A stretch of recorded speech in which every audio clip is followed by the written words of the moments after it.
Hey everyone! Welcome back to Real English Talks, your go-to English podcast for real-life conversations that help you speak better, more confidently, and more naturally. I'm Anna. And I'm Ben. Whether you're brushing up on your speaking skills or just starting out, we're here to make sure every episode helps you grow your confidence and fluency. In today's episode, we're diving into one of the most colorful parts of any language: idioms. You'll learn what idioms are, how to understand them when you hear them, and how to use them correctly in everyday English. So grab your notebook, hit that subscribe button if you haven't already, and let's get started. We'll also cover some grammar points, pronunciation tips, and give you a full role play so you can hear everything in action. All right, Ben, let's imagine someone says to you, "I'm feeling under the weather today." What would that mean? Well, literally, it sounds like they're below the clouds or something. But in English, it actually means they don't feel well, like they're sick or tired. Exactly. That's a perfect example of an idiom, a phrase that doesn't mean exactly what the words say, but has a special meaning in English. Right. And idioms are everywhere in English, especially in informal conversation. If you want to sound more like a native speaker, knowing some common ones is really helpful. Yeah, but the tricky part is that many idioms don't translate directly into other languages. So even if you know all the words, the meaning might still be confusing. True. For example, if someone says, "It's raining cats and dogs," you wouldn't think it meant heavy rain, unless you've heard it before. Exactly. So the key is to learn idioms as whole phrases, not just individual words.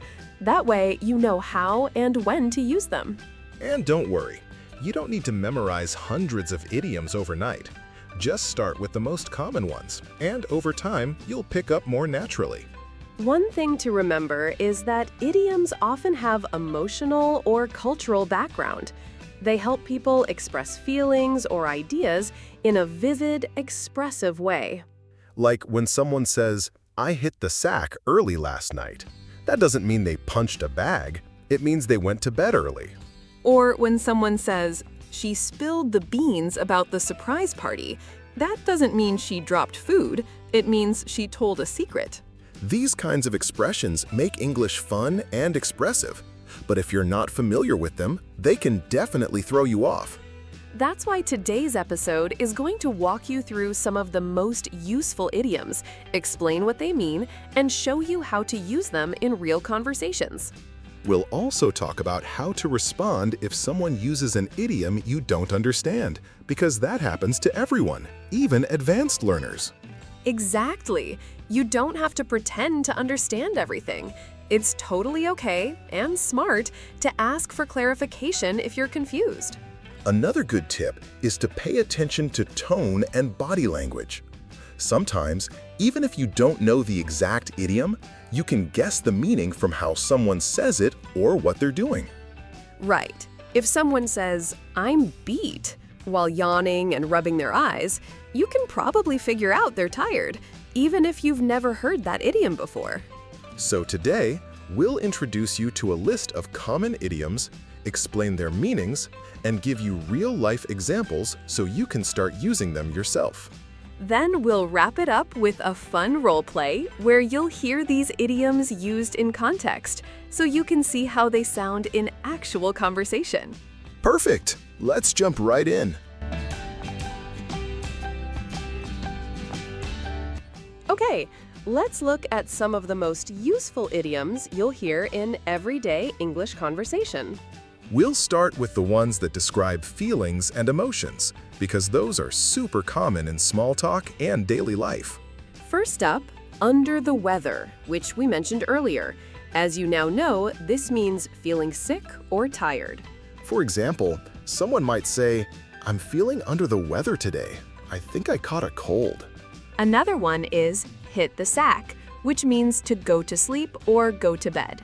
So you could say, "I was exhausted after work yesterday, so I hit the sack early." A third expression is spill the beans, which means to reveal a secret or tell information that wasn't supposed to come out. Like, oops, I accidentally spilled the beans about the surprise party. Now let's move on to idioms related to time and situations. One popular one is in the long run, which means eventually or over time. For example, eating healthy might be hard now, but it pays off in the long run. Another is on the ball, which means someone is paying attention, organized, or doing a good job. You could say, "Wow, you handled that meeting really well. You were really on the ball." Then there's call it a day, which means to stop working or doing something for the rest of the day. So you might say, "We've been working on this project all morning. I think we should call it a day." Now let's look at idioms related to money and success. One very common one is cost an arm and a leg, which means something is extremely expensive. For example, that new phone cost me an arm and a leg. Another is make ends meet, which means to earn enough money to live comfortably or survive financially. So someone might say, it's getting harder to make ends meet with rising prices. Then there's strike gold, which means to find something valuable or successful. Like, when I started my own business, I really struck gold. Next, let's explore idioms related to work and effort. One of the most famous ones is pull your weight, which means to do your fair share of work or contribute properly. So you might say, if you want to stay on this team, you need to pull your weight. Another is burning the midnight oil, which means to work late into the night. For example, I burned the midnight oil last night to finish the report. And then there's hit the ground running, which means to start something quickly and energetically. So you could say, on my first day at the new job, I hit the ground running. Finally, let's look at some funny or colorful idioms that are great for casual conversation. One of my favorites is the ball is in your court, which means it's your turn to take action or make a decision. So you might say, I've sent the documents, now the ball is in your court. Another fun one is steal someone's thunder, which means to take credit for someone else's idea or ruin their moment by talking about yours instead. For example, he stole my thunder when he announced his promotion before I could share mine. And finally, bite the bullet, which means to face a difficult situation with courage. So you might say, even though I was nervous, I bit the bullet and gave the presentation anyway. Those are just a few of the most common idioms you'll hear in English. The best way to learn them is by hearing them used in real conversations, which is exactly what we're going to do next. Now let's take a closer look at how idioms work in English grammar. One important point is that many idioms contain fixed expressions, which means you can't change the words around too much without losing the original meaning. For example, if someone says, I hit the sack early, you can't say, I hit the bed early, because that's not the same idiom. Right. The phrase must stay the same, otherwise it won't sound natural. Some idioms can be changed slightly depending on tense or subject, but the core structure remains fixed. For example, spill the beans can become spilled the beans or will spill the beans. But you can't say spill the tomatoes. That changes the meaning completely.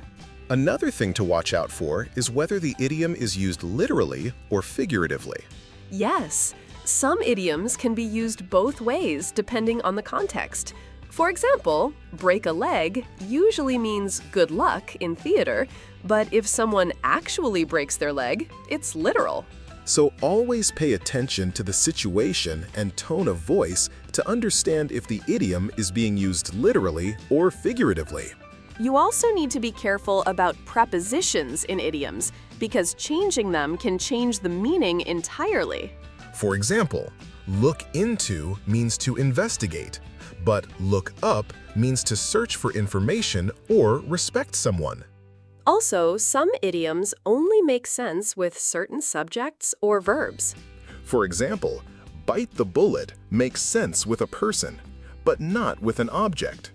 You wouldn't say, the problem bit the bullet. That doesn't make sense. So always listen carefully to how native speakers use idioms and try to copy their structure when you speak.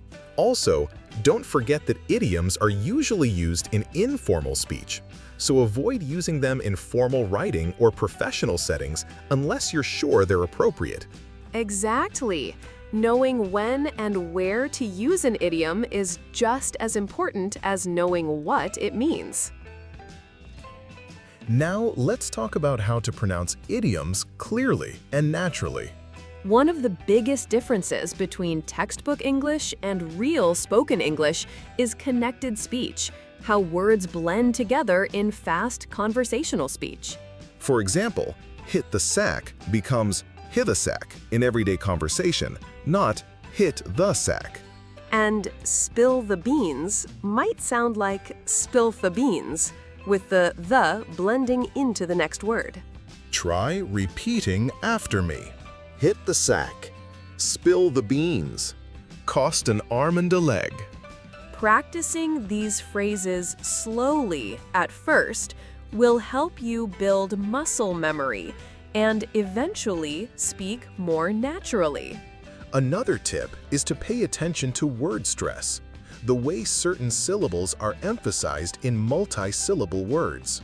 For example, in the idiom bite the bullet, the stress is on the first word, bite the bullet.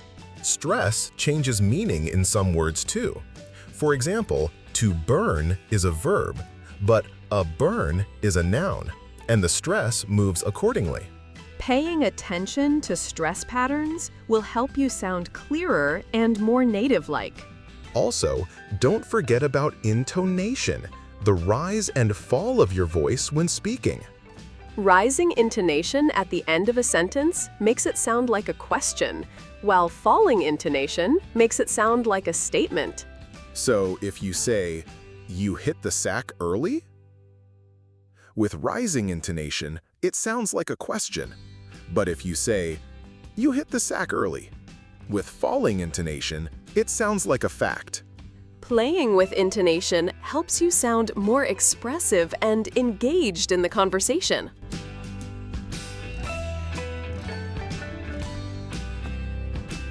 All right, let's jump into our role play. Imagine we're friends catching up after a long week.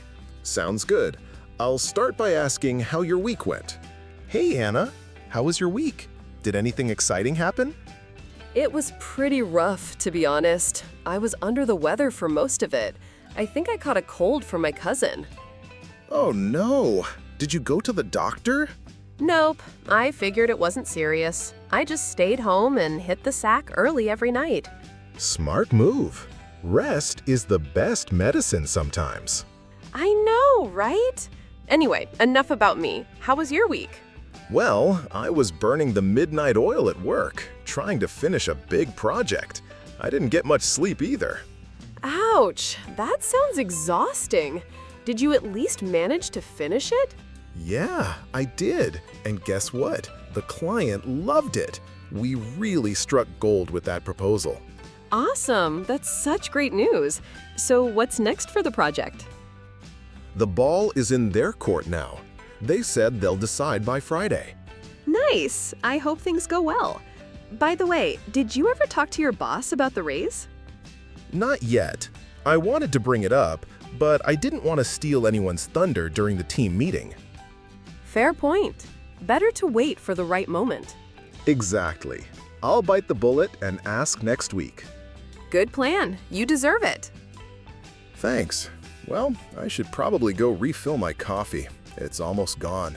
Same here. Same here. That's it for today's episode on English idioms. Use these idioms in your daily conversations to sound more natural and connect better with native speakers.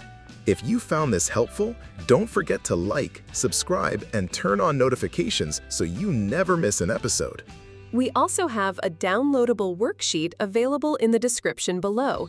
It includes all the vocabulary and grammar we covered today, plus a few exercises to test your understanding. Thanks for watching, and see you next time on Real English Talks. Stay curious, keep practicing, and speak better English every day.